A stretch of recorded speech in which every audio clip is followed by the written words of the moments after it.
Welcome to NoRemorse Woodworking, where I use reclaimed wood for various projects. And the next project is going to be the drawer for one of my colleagues. First of all, I would like to thank everyone who has subscribed. It gives me great motivation to see that you enjoy what I do.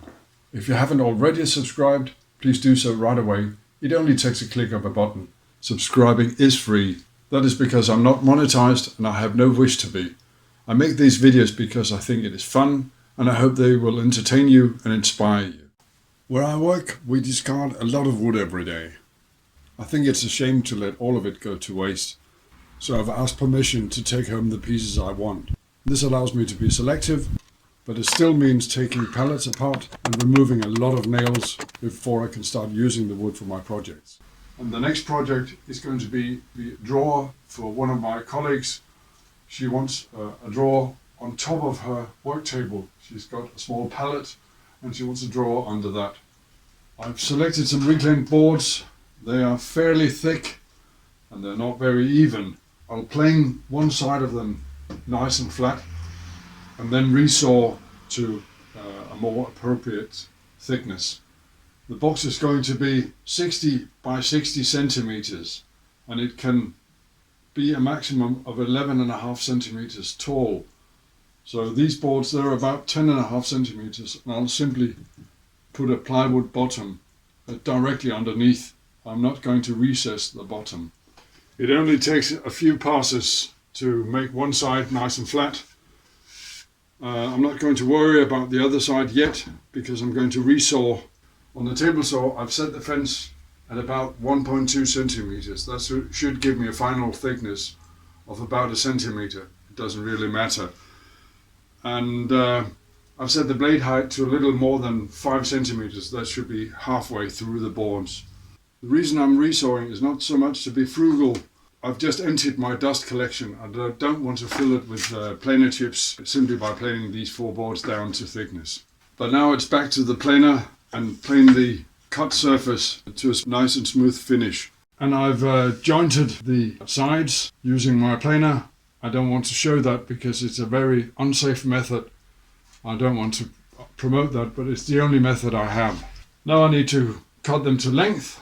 In order to calculate what lengths to cut, I need to look at what I'm going to use for the front. And I've recently been given a brand new dining table, so I could scrap and take apart my old dining table, which is white oak.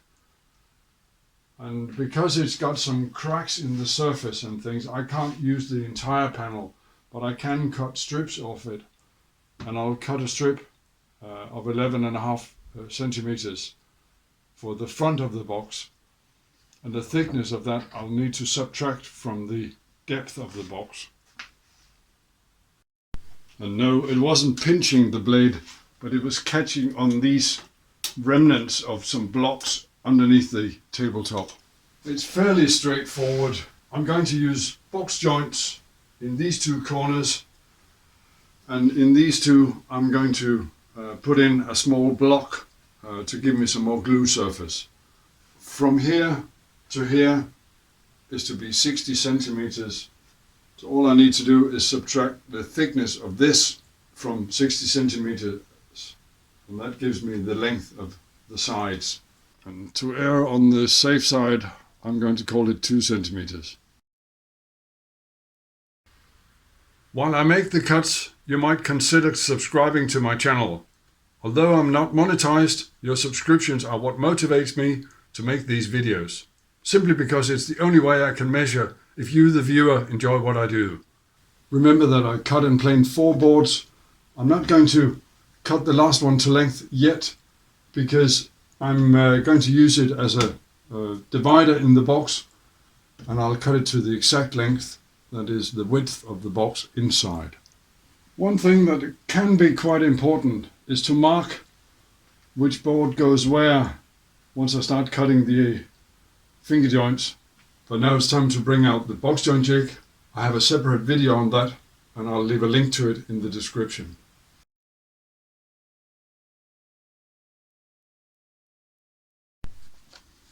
I'm struggling a little bit with the jig simply because I think it's gotten damp, or it's got some moisture in the runners, so they're very tight. That makes for a tight joint, but it also makes it very difficult to run the jig.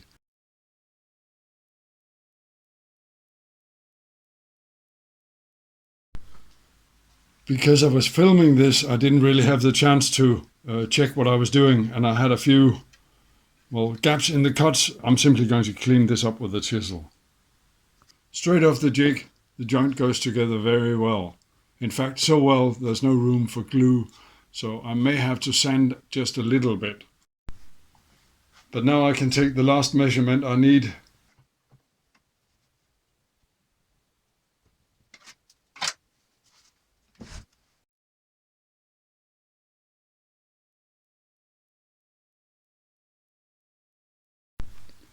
I also need to remember to cut the front of the box, and what I'll do is I'll cut a little bit off here, cut 60 centimeters and save the last piece. It's 120 years old oak and I don't want to waste it. For the bottom I'm going to use this piece of plywood. It's not very nice, but it's the best I have in this thickness. Because my table saw is relatively small and doesn't permit wide cuts, I'm sneaking up by cutting off a section of about 20 centimeters.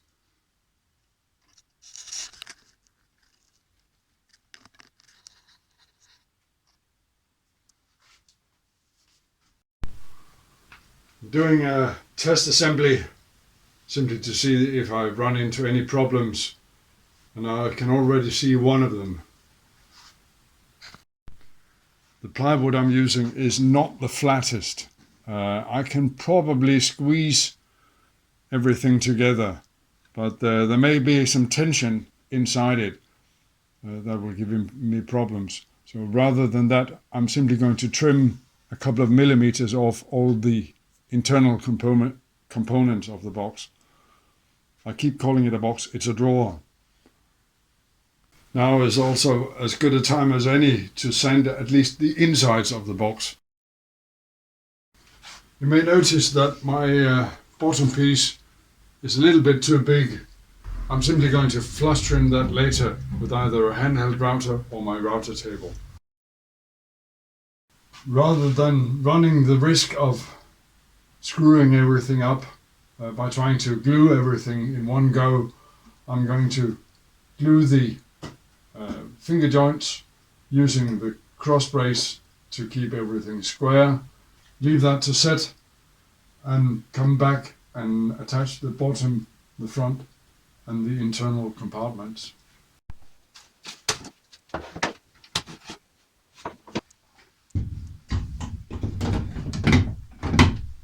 may have run into a small issue.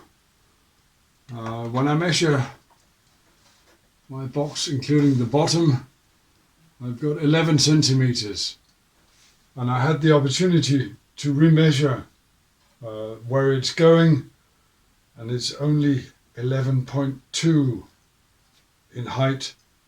So I may have to shave off a little bit more, and that's not going to be quite as easy because now I've glued everything together. I'm going to take advantage of a slight flex in the blade and the arbor. So by pushing this board against the blade and then locking the fence, I should be able to shave off a millimeter or two. And I nearly forgot my two small dividers. And of course I also need to trim the front, which I cut at 11.5. I'll cut that down to 11.2.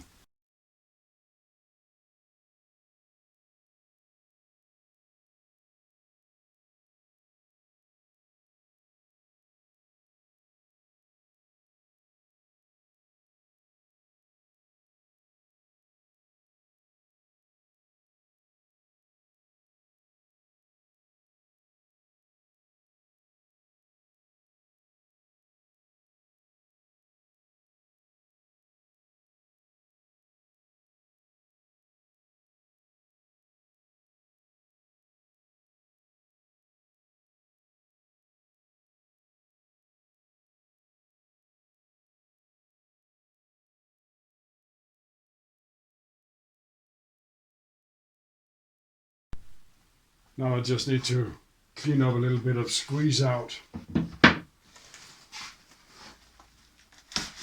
That's why I keep this old towel handy.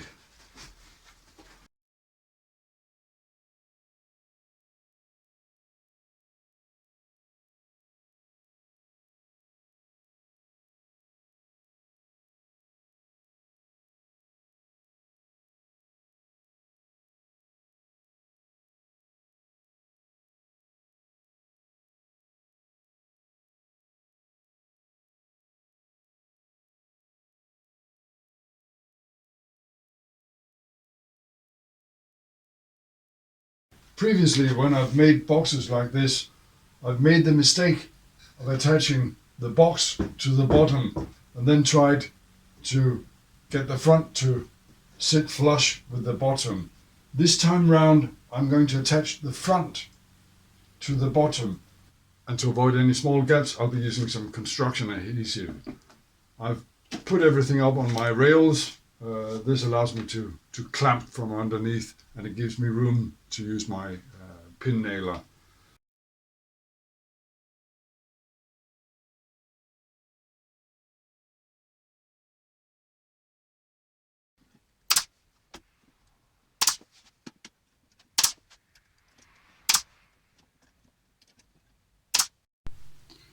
And I'll simply use an old screwdriver to scrape off the worst of the squeeze out before it sets up. What really surprises me is I haven't had a single pin that went through the surface. I usually have one or two when I'm doing a project. I almost forgot to sand the finger joints. I'll do that before I start gluing everything together. And because I already have a roundover bit in my router table, I'll give the top of the box a roundover. And of course everything gets a good sanding as well. I'm afraid I didn't do a good enough job of clamping the front square to the bottom. It's off by 2 or 3 millimeters at the top. I think I can simply clamp the box in place and then clamp it down. This is just a dry run to show me where to clamp. I think I'm ready to start gluing up. I'll be using construction adhesive because the surface finish of this plywood will not adhere to the wood if I use wood glue. Glued up, and this time I'll leave it well alone while the glue sets. I'm not going to risk anything. Now I just need to trim off the excess on the side, on the back. I'll trim off using the bandsaw.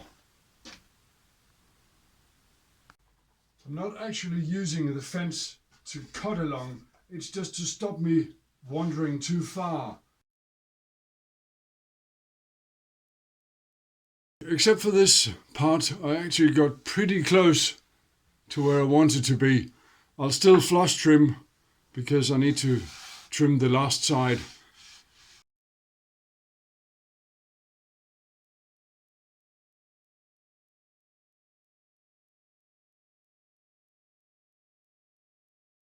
I've decided against the roundover. I'm simply going to break the edge with a hand plane. The very last thing I need to do is to install the handle, and I've decided for this stainless steel handle. It's actually reclaimed from a piece of office furniture from my workplace, and now it goes back as a piece of furniture from my workplace. Rather fitting, I think.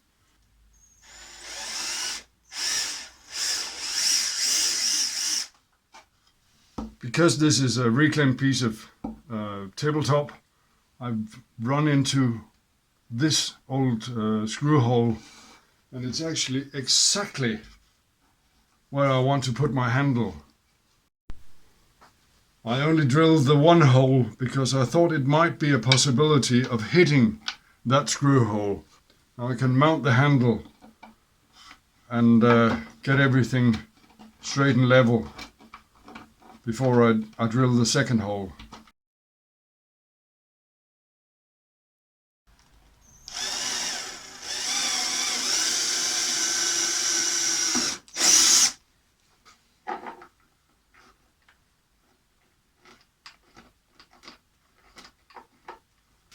And there it is, my work table drawer, well actually my colleague's work table drawer.